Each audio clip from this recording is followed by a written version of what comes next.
I do believe that Northanger Abbey is a Gothic novel, although it comes across as an anti-Gothic novel. It finally confirms a Gothic novel. And in Gothic novels, the acquisition of knowledge is always painful.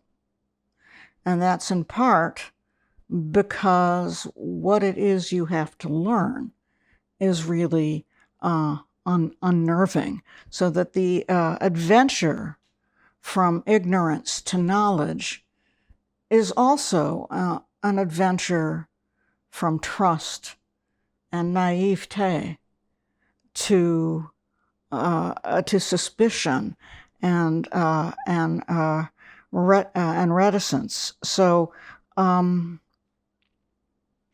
like to quote a passage from the novel when Catherine, having first, idealized Northanger Abbey, the building, and the general, soon, in conjunction with reading Anne Radcliffe, comes to suspect that the general, her boyfriend's father, has actually either murdered or shut up in some remote dungeon in the castle, his unwanted wife, because he needs money.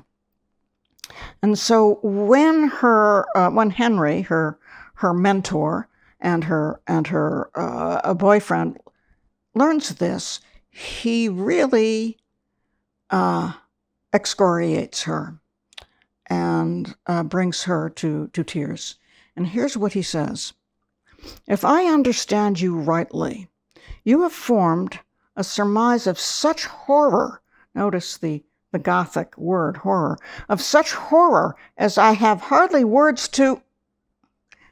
Dear Miss Morland, consider the dreadful nature of the suspicions you have entertained. What have you been judging from? Remember the country and the age in which we live. Remember that we are English, that we are Christians. Consult your understanding, your own sense of the probable, your own observation of what is passing around you. Does our education prepare us for such atrocities? Do our laws connive at them?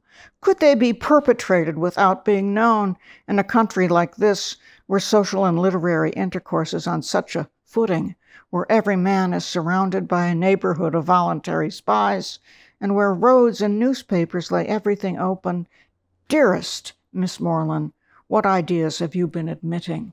So here we see that, that Gothic suspicion is actually, in terms of sort of dominant accepted values, somewhat criminal, and that she is somewhat criminal in having admitted such ideas to her mind.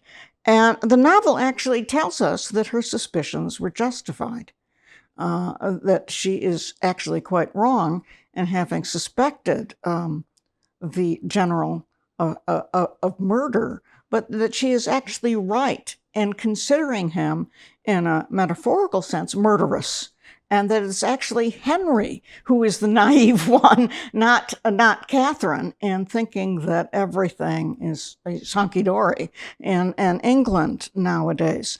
And the novel is actually quite explicit about this.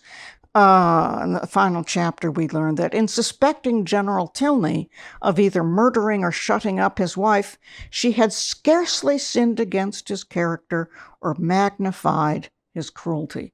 So we have that Gothic a hyperbole of cruelty, and he committed murder, but actually those qualities are vindicated. Yes, she did exaggerate them, but scarcely exaggerated them. Actually the people in charge of the country, can't be trusted, altogether. That they don't have good motives.